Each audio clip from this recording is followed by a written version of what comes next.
So let's have a look at tip number 1. And in this case, for Affinity Publisher on the iPad, of course, you can see that the text field is there.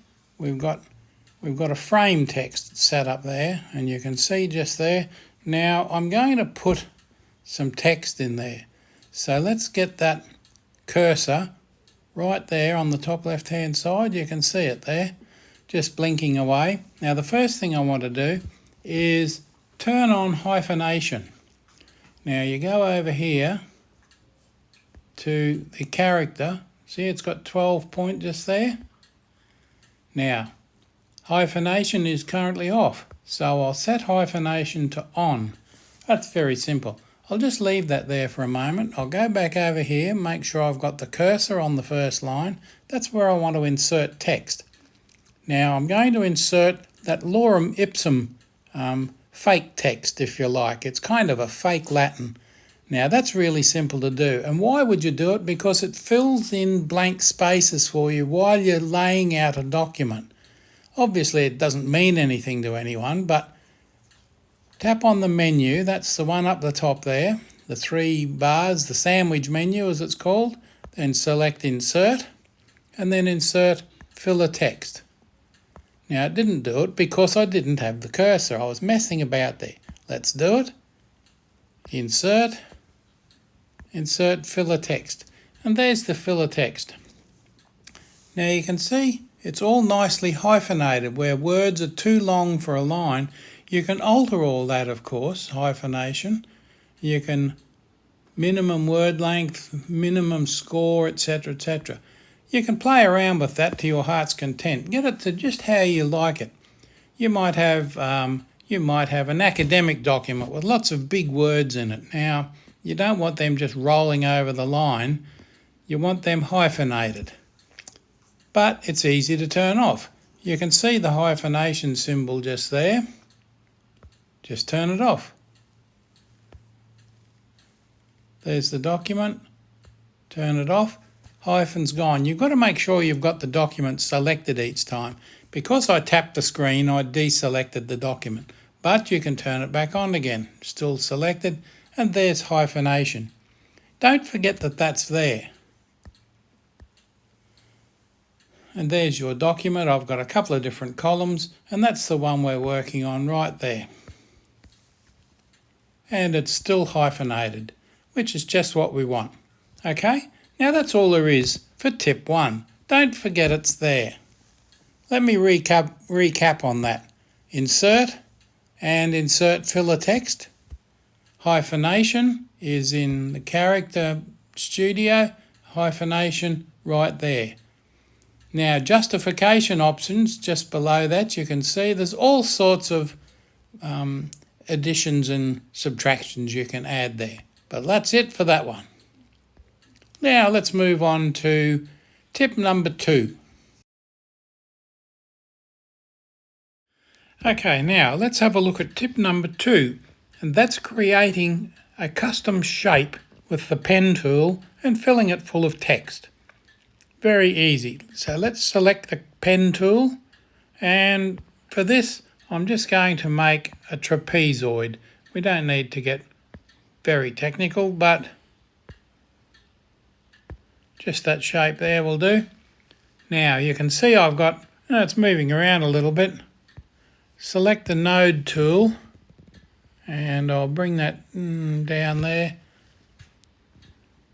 Bring that one over there. It's probably still a little bit out of balance. And in fact it is. You can put grids and all that sort of thing on. But now that we've got that selected and we don't want to draw any more with that, let's go to there and the conversion tool and convert it to a text frame. Now you know it's a text frame because you can see on the left hand side there's the little triangle, and the bottom right hand side of that selected area is the outpointing little triangle. That's not really concerning us at the moment, but you can see the text is changed to Constanti irregular 6 point up the top there. Now I've got to tap in here to find the start point because it doesn't really highlight it, and I've got no keyboard there at the moment. So we've got to get the keyboard up. A double click, there's our flashing cursor. Now you can see that. Oh, of course, I've got no text in there. Let's make the text white. Here is some text. Very nice. Now, we've got that there. We can also insert filler text. There's some more text there, and you can see that around there. Now, you've got a blue border around that funny shape. We don't want the blue border. So down the bottom left-hand corner, just above the rubbish bin, there's a little X. Tap the X and that blue line is gone. It's no longer selected. Okay, now if you want to select that again, there it is there. There's the blue line back by just selecting the layer.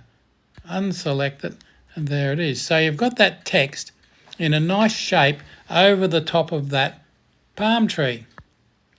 Now it's selected again. Go back to the node tool. You might decide you want to put some more text in there. Drag that down so that it's a nice strange shape like that. Tap the X and there's the strange shape gone, but your text is left in there. And you can put any sort of text you like in there. Isn't that neat? Creating a shape of your choice with the pen tool, converting it to a text frame, and then filling it full of text. Okay, let's move on to tip number 3.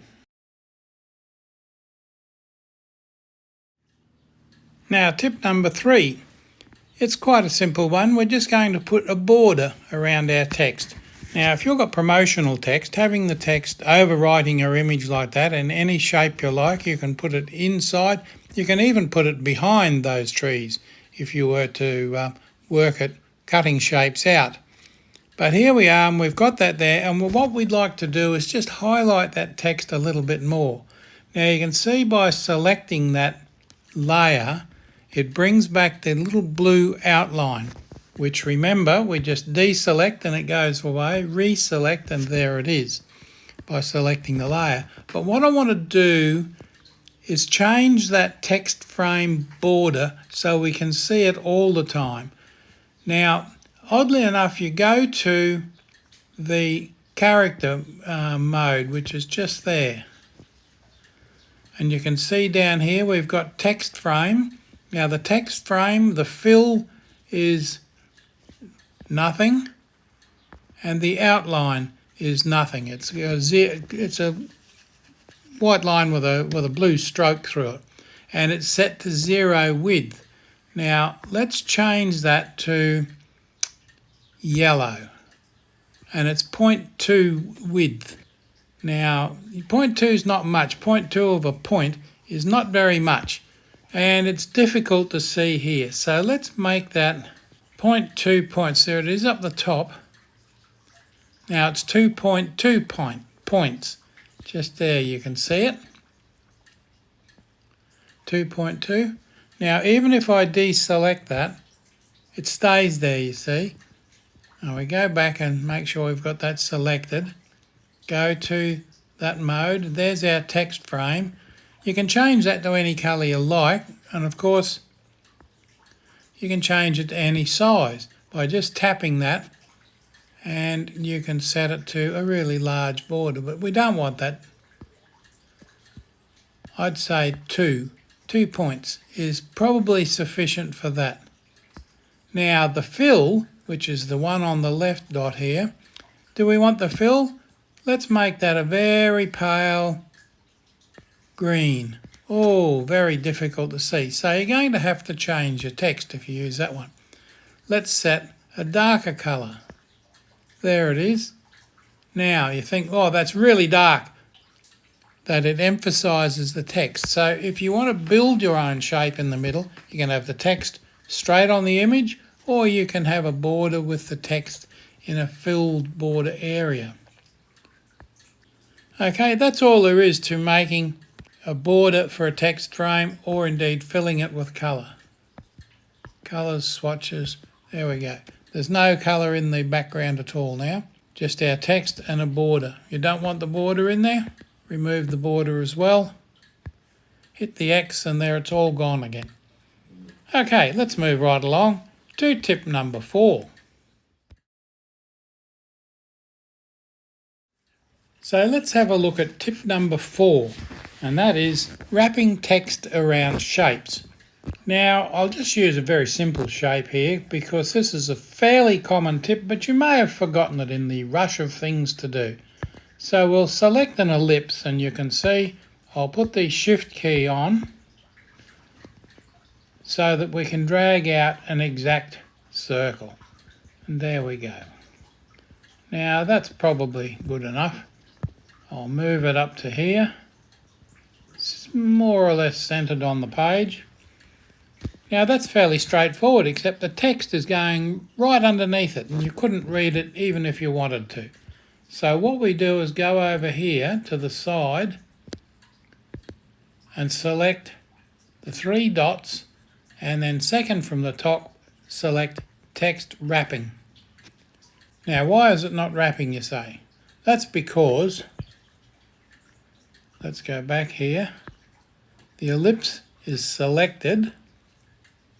I must have unselected it before by touching the screen. A common problem. Text wrapping. And it's not wrapped at the moment because that one there is the one that's selected. I want the one at the other end, that one. The moment I touch it, you can see that the left, right, top and bottom of these are all set to 0.033 inches. You might be working in pixels or points, but in this case I've got them in inches, and you can see that the text is now wrapped around that shape. And if I move the shape, the text wraps to suit. And that really is all there is to it. You can change the left, right, you can change the distance the text appears from the object, and in fact you can put any sort of object you like in there. Let's put a star in there. We'll make it a nice little star like that. You can see by default there's no text wrapping, but if I put the text wrapping to there, then it wraps the text around the star. So you can read the text around the shape, which is all there is to it. Okay, that's very simple. So let's leave that one there, and you can come back to that anytime you like. We'll take that off and move directly along to the last tip, tip number 5. These are all really useful tips. Don't forget that they're there, because you can sometimes make your life a whole lot easier by just thinking, oh yes, I know how to do that. Now, the last tip in our armoury here is tip number 5, creating a custom picture frame. Now, let me enlarge this page a little bit so that we can get a clearer view of what I'm doing. And you can see that I've got the purplish coloured page up. Now, what I want to do is put an elliptical picture frame in here. So turn that on, turn the shift on, and draw out a circle that's about that size. And go up here and duplicate the circle. There's the 2 of them there. Now, move the top one down so it's just overlapping that one. That looks good. Now we'll go over to here and add it to selection. So we've got both of them selected. Now they're both ellipses and they're both exactly the same size. We go to the geometry tool and add them together. You can see it's now one item. Now we want to straighten the sides, so we go to the node tool and select the first node there in the centre. You can see the blue square. Now go down to the garbage bin and right on the bottom left hand corner and tap delete. That's deleted that node and straightened the side. Let's select the other one and do exactly the same. Now, that's absolutely perfect, is it not? Let's have a look at the colours of this. Now, there's the outer edge, or the stroke, if you like. Let's give the stroke 0.2.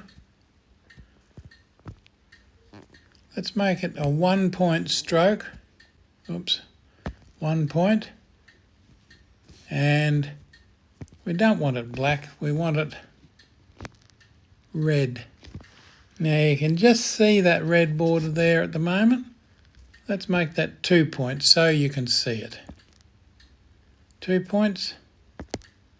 There we go. Now there's a little red border around that picture frame.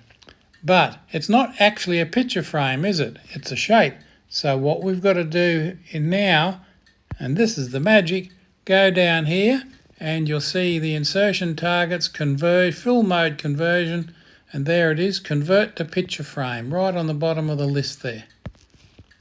Now what we've got there is a picture frame, and the magic of picture frames can now be applied to that. Quite simply, let's go find the picture that we want. What's that picture we've got in there? I don't know. PALM, palm trees. Trees. Oh, look, there's the picture I wanted right there. So let's grab that picture, drag it over to the picture frame, and there it is. Look at that. A neat little image inserted in a shape that we've made ourselves. Let's deselect that, and there it is. That's the entire image encapsulated in the little image at the top right hand side with a border around it. And really, that's all there is to it. Create your shape. You could create a freehand shape if you like. Create a shape, put a border on it, convert it to a picture frame, and drag and drop your image. And there it is there. And that's it for the 5 simple tips and tricks of Affinity Publisher on the iPad version 2. I hope you enjoy it. Go ahead. Make my day. Subscribe.